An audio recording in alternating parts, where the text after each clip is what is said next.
Tak patrzę na tę dziesiątkę i myślę, czy może być jeszcze bardziej kontrowersyjnie niż sam tytuł już kontrowersyjny jest. W moim przypadku zawsze może być kontrowersyjnie. A ja się chyba będę śmiała za każdym razem, kiedy będę wypowiadała te zdanie. Cześć, witam się z Wami. Dzisiejszy temat jest totalnie luźny i chcę, żebyście też tak do niego podeszli. Zobaczyłam go na zagranicznym YouTubie. A to wszystko za sprawą The Perfume Guy, chyba tak, Agnieszka Green Tea, chyba ogląda tego faceta. Za sprawą szukania filmików do komentarzy. Tak sobie szukając, zobaczyłam, że on robi taką serię filmików typu 10 perfum, które musisz powąchać zanim umrzesz.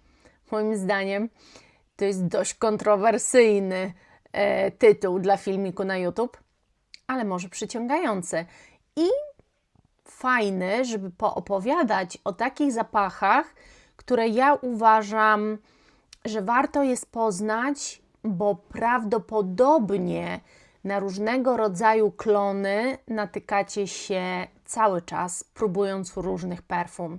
Albo na przykład nawet na niszę, która bardzo podobnie brzmi, bo jak już ustaliłyśmy na live'ach, które były w grudniu, nisza też siebie nawzajem kopiuje, więc nawet w niszy bardzo często traficie na coś, co już dawno znacie, albo co jest przewąchane, albo co jest tak usilnie podobne do czegoś, co już jest w innej marce.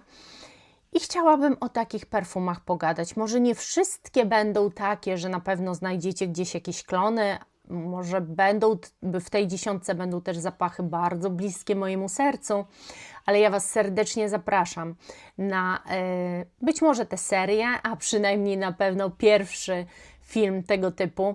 I jestem bardzo ciekawa, jak go przyjmiecie i czy się razem ze mną w komentarzach zabawicie w swoją dziesiątkę przez Was polecaną zapachów, które warto powąchać zanim umrzemy.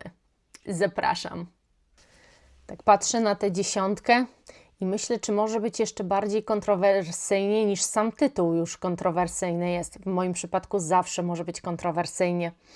I się zastanawiam teraz, czy podzielić to na te zapachy, które moim zdaniem już są klonowane i na te zapachy, które są bliskie mojemu sercu, czy totalnie to wymieszać. Ale chyba wiecie co? Wymieszam to. Będzie raz tak. Tłumacząc Wam, na pewno powiem, dlaczego to się w ogóle w tej dziesiątce znalazło. Zaczynamy od zapachu numer 1, który stoi najbliżej mojej prawej ręki. I to jest zapach BDK Gris Charnel. Po pierwsze, tak, jest to już zapach moim zdaniem kultowy wręcz. Mimo że nie ma nie wiadomo ile lat, to jest zapachem już kultowym. Jest zapachem drzewnym, figowym, trochę zielonym, trochę takim żywicznym, intensywnym to na pewno i bardzo silnie otulającym.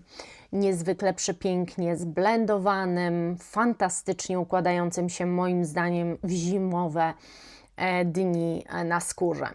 Jest to zapach, który już posiada klony i to nie jeden, nie dwa, a nawet kilka. Jest to też zapach, gdzie te firmy, które produkują zamienniki, też już jest produkowany przez te firmy i robiony. Nie wiem, jaki jest poziom, bo mam oryginał, więc się na tym nie skupiam. Po co się skupiać na czymś, jak już tutaj flaszka jest i to naprawdę przecudnego zapachu, który uważam jest w jakimś stopniu fenomenem, bo niby nie ma tu nic skomplikowanego, a tak bardzo trafia do serc wielu perfumoholików. Także zanim umrzesz, powąchaj BDK Gris Charnel, a ja się chyba będę śmiała za każdym razem, kiedy będę wypowiadała te zdanie.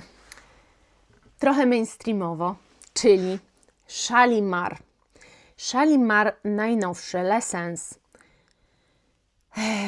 Dlaczego warto go poznać, powąchać, zanim się umrze?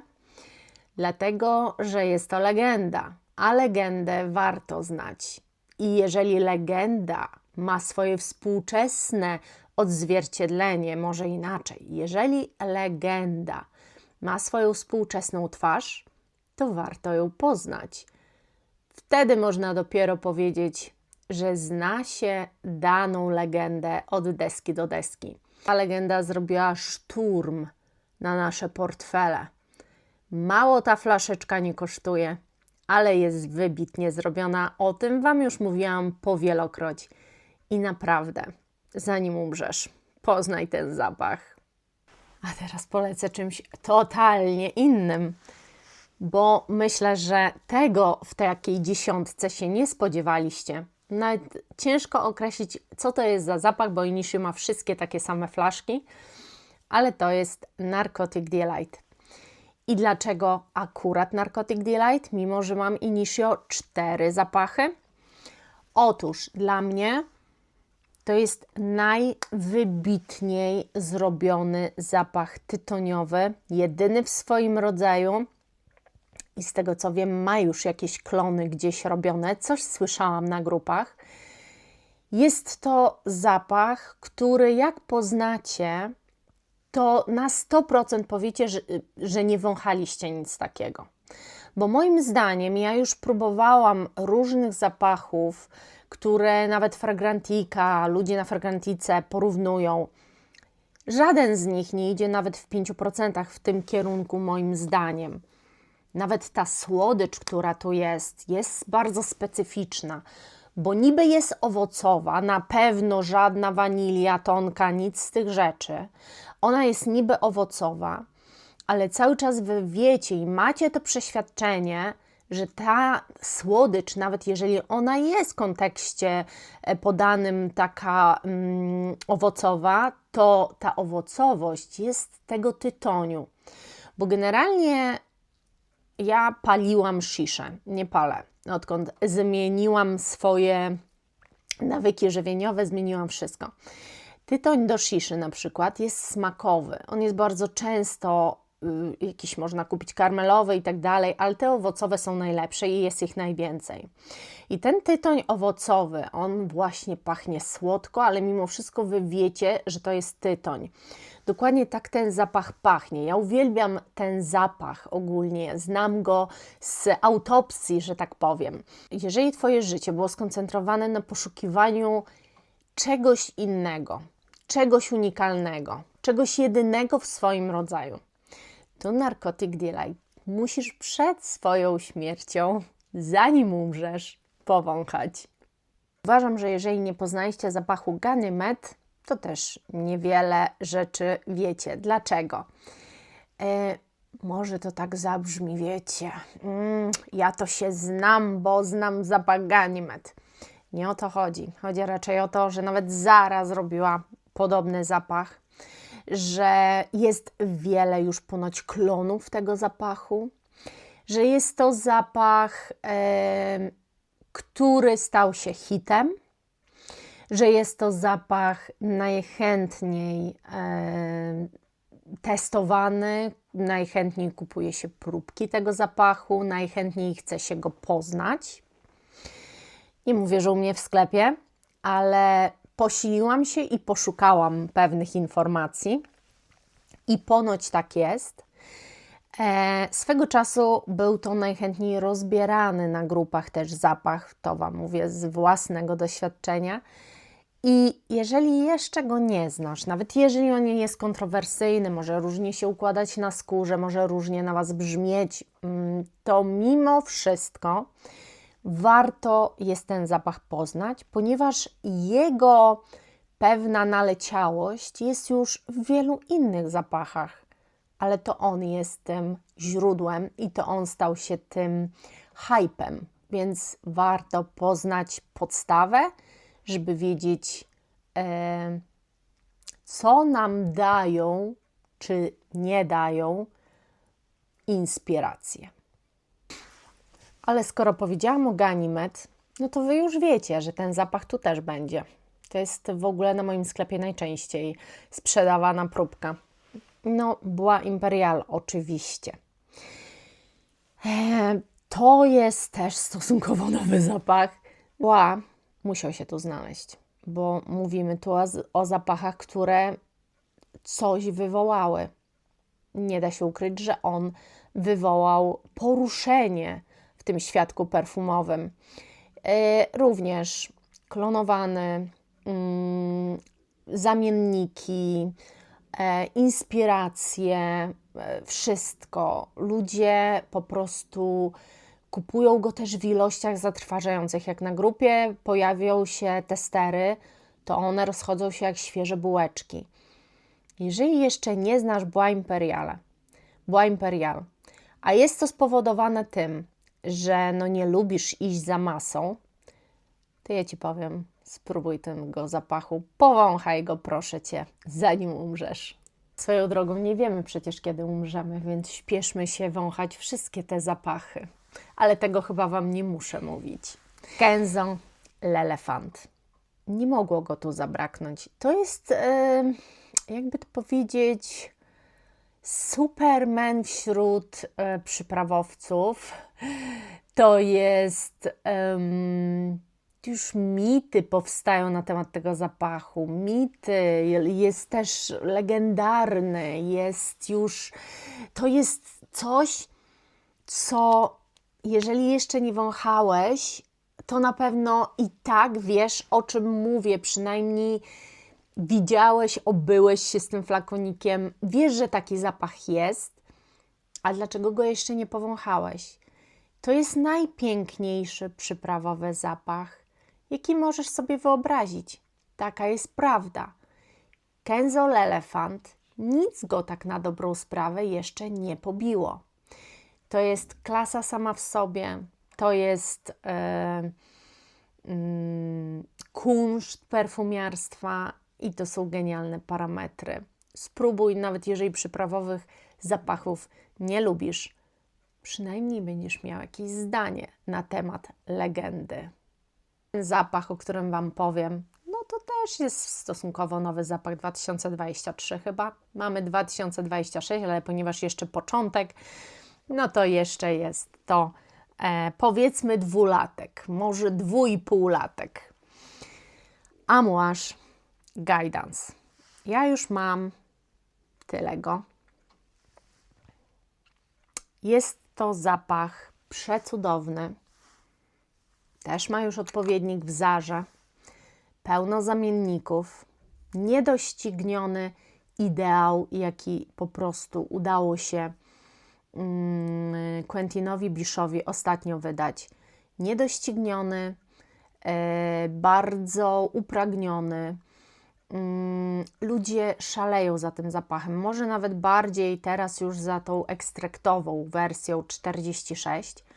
Niemniej jednak jest niesamowicie popularny. I czasami chcemy, nie chcemy, ja bym miałam to samo, słuchajcie. Nie chciałam próbować zapachów wyhypowanych. Dlaczego? Bo to zawsze się kończy tak, że próbują nas wbić w jakieś ramy i stajemy się tacy jak reszta. A chcemy być indywidualni, chcemy wynajdować swoje zapachy. Ale jak jesteś prawdziwym perfumoholikiem, to z czegoś dobrze jest wyjść, coś dobrze jest poznać dla kontrastu, dla świadomości, dla wiedzy. Dobrze jest poznać ten zapach dla swojej wiedzy, czy takie kompozycje Ci w ogóle pasują, bo podobnych po Guidance wyszło już sporo. Ja sama jestem Wam w stanie podać sporo propozycji podobnych do Guidance. Ale warto wyjść zawsze od tej oryginalnej kompozycji. Także zanim umrzesz, spróbuj tego zapachu i powąchaj go. Nie muszę chyba tego zapachu przedstawiać, a jeżeli muszę, to coś tu poszło u Ciebie ewidentnie nie tak. Chyba nie tą drogą, co trzeba, zaczęłaś zmierzać. Ja wprawdzie mam małą pojemność, w ogóle mam mało tego zapachu, ale portreowe Lady, jeżeli nie znasz, to tak jakby powiedzieć, że nie wiesz, kim jest Brad Pitt albo Angelina Jolie, bo chyba ich zna każdy. Kto lubi oczywiście kino, bo mogą być osoby, które kina w ogóle się tym światem kinowym nie interesują i naprawdę nie wiedzą, kto to jest, chociaż nie chce mi się w to wierzyć. W świecie perfumowym Frederic Malle Portrait of a Lady to jest już signature, nie scent, ale to jest podpis perfumowy. To jest coś, do czego wszyscy się odnoszą, do czego wszyscy próbują zrobić kalkę, gdzie to była nowa konwencja profilu zapachowego, którą on stworzył, którą stworzyła ta marka, a stworzył ją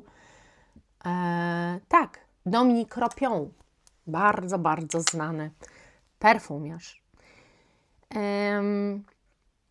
Wydaje mi się, że nawet jeżeli nie lubisz róży, nie lubisz tak podanej róży, która jest nieziemsko chłodna, wręcz taka ostrzejsza, to nie jest róża dżemowa, nie jest ona słodka, jest idealna dla mężczyzn i jest idealna dla kobiet.